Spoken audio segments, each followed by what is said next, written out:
Welcome to Stage 2 of the Abu Dhabi Desert Challenge. It's time for the riders and drivers to go full gas as they embark on the longest stage of this 31st edition. And helping them power their way over the dunes will be ADNOC Distribution, part of a leading global energy group and one of the rally's key strategic partners. The UAE's biggest fuel retailer, boasting over 20 million visits a month, ADNOC Distribution provides fuel for teams, for assistance vehicles, for the helicopters that provide medical support, and of course for the competitors themselves. The bikers, for example, have 3 fuel tanks and they're permitted to carry 35 litres. That's enough to cover up to 220 kilometres over the sand. ADNOC Distribution always goes the extra mile to keep the Abu Dhabi Desert Challenge moving, even in the remotest corners of the empty quarter. Well, they are the sponsors of today's stage, and it's a tricky outing of over 300 kilometres with some nasty drops in the dunes. Concentration is going to be absolutely crucial over the soft sand.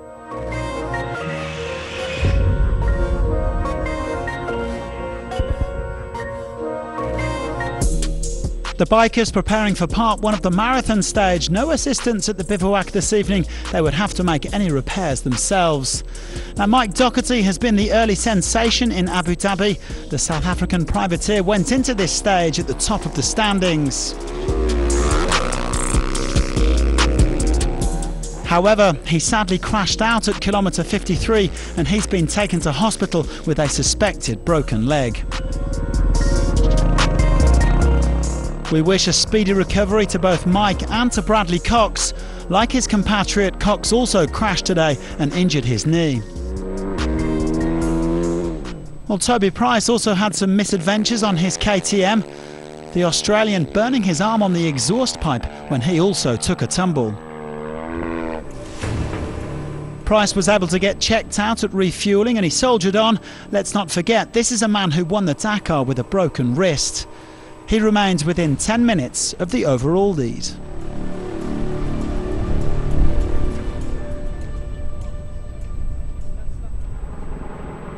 Nacho Cornejo is up to 3rd in the standings now. A good outing today in spite of losing his front brakes after refuelling. Some repair work required after the stage, but he's looking on fine form. So too is his teammate Ricky Brabeck, who was surprised to finish as high as 4th today.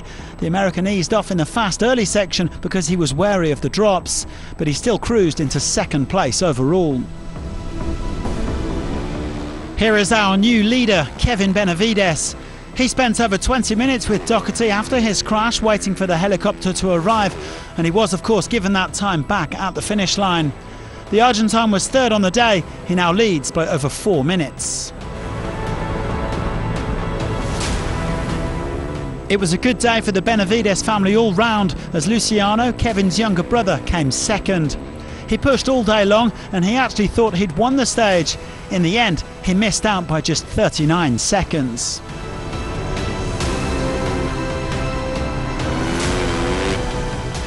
Ross Branch storming back from his crash yesterday to take the victory. The Motswana's still getting used to that hero, but today's efforts showed he has what it takes to beat the best. I think I took too many risks yesterday, but today was much better. I have nothing to lose, so I just wanted to go and see where, work out a percentage of my riding and see where I stand. And I felt good with no risk, and yeah, looking forward to tomorrow. Everybody on go. Benavides on top then. Sam Sunderland lost a bit of time opening with Matthias Wagner, but he is still 4th overall ahead of Pablo Quintanilla. 2 wins in 2 days for Abdulaziz Ahli. The Emirati now leads the quads by almost an hour and a half. But let's come back to Sam Sunderland, who also used to call the UAE his home.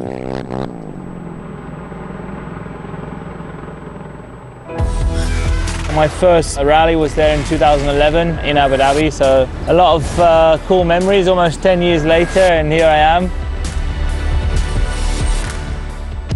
I was living here 10 years and I moved here firstly in 2009. I was obviously racing in the UK. At that time I had a job, I was a lift engineer. I came out for a holiday and went riding at the track there in Dubai, and the KTM dealer saw me riding and said, hey, how about you come over and do training schools, race for us? And work in the shop here, and I said, yeah, okay, sounds good, we'll try it out. And that was how sort of my life in Dubai started and how I got into racing rallies, really. Sunderland has gone on to enjoy plenty of success since his early days in Dubai. 2 Abu Dhabi Desert Challenge titles and 2 Dakar titles. 1 for KTM and 1 for Gas, the team that he only joined back in November. It was more like a refresher, and I took it like in a positive way and was excited about it, and yeah, so far it's gone pretty good, so we'll try and keep the ball rolling. It was really nice to get that Dakar this year, and it was such a hard fight as well, you know, like going into the last stage we were just talking about minutes between the top 3, and fighting like that every day for 2 weeks to really earn it. You know, it was really hard earned, this Dakar win, and it just kind of means that much more to me to get it done. It's nice to you know, be leading the World Championship, but it's still early days with a lot of deserts and a lot of kilometres in front of us. But yeah, it's nice to start in front, I guess, and hopefully I can just sort of keep doing what I've been doing. And we're here to race bikes, and the fastest guy will win. Yeah, looking forward to it.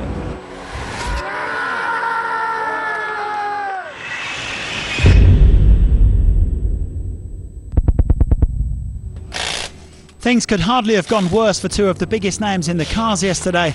Nasser Al-Attiyah was unable to complete the stage and was slapped with huge penalties.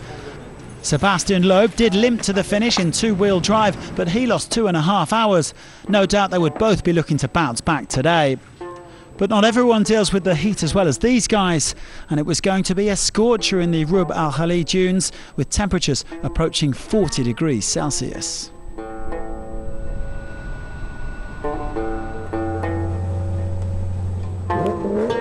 Martin Prokop was the 3rd man into the stage.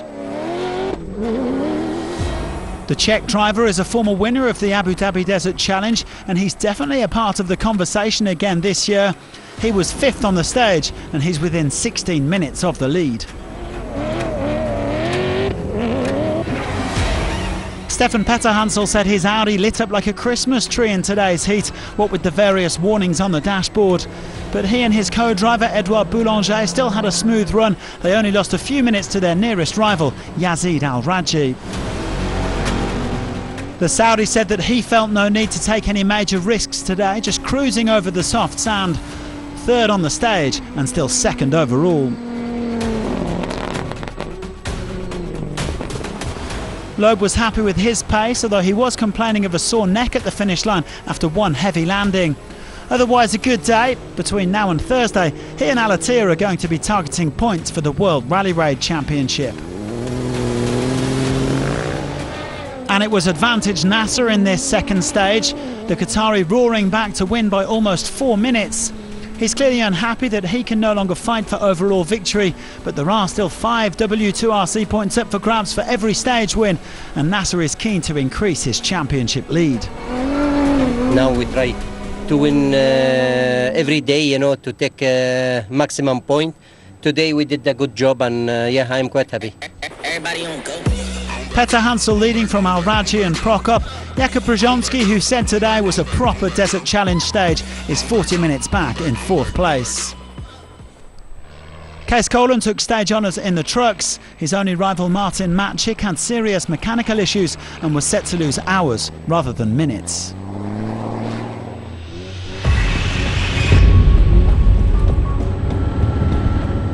In the lightweight prototypes, it was a day of mixed fortunes for Red Bull. Guillaume de Mévius lost the overall lead because of a differential problem. He and Mitch Guthrie both failed to finish the stage.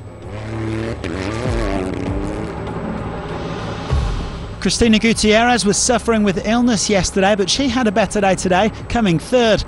After battling through the heat, the Spaniard said that she was simply happy to be at the finish line. Seth Quintero admitted he's got a love-hate relationship with these dunes, but the young American drove smart today because he is determined to make it to the finish of this rally. Even with a conservative approach, they were only 1 minute and 11 seconds off the pace. But Quintero reckons he has little to no chance of catching the new overall leader, Chaleco Lopez, the Chilean taking the stage victory to go top of the pile. It's good strategy and good job. My co-driver is very happy for today. Is the winner the my category. The Dakar champion Lopez leads by over 20 minutes from the defending World Cup winner Gutierrez.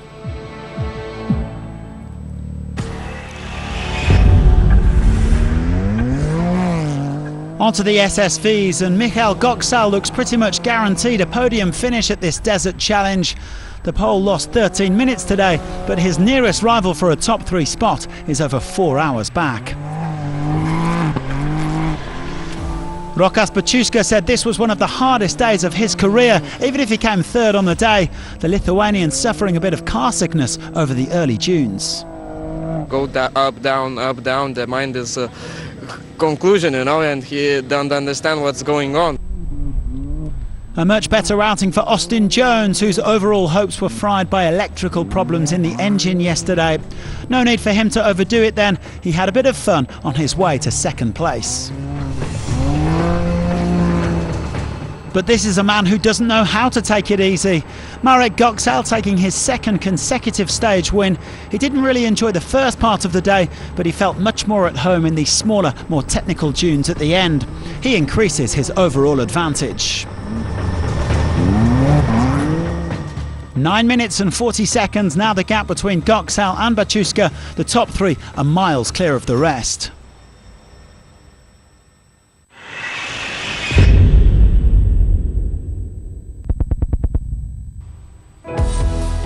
The World Rally Raid Championship is obviously a major objective for many riders and drivers here in Abu Dhabi. In fact, for some of them, it's now the only objective, with victory at the rally beyond their reach. You can guarantee Nasser Al-Attiyah will be fighting for every single point as he looks to become the first world champion among the top FIA competitors. 5 points to each of these crews on today's stage. Al-Attiyah and Lopez are also the leaders of their respective classes. It's been another day of thrills and spills on the Abu Dhabi Desert Challenge, and we're not even halfway there. Do tune in again tomorrow for Stage 3, and thanks very much for watching.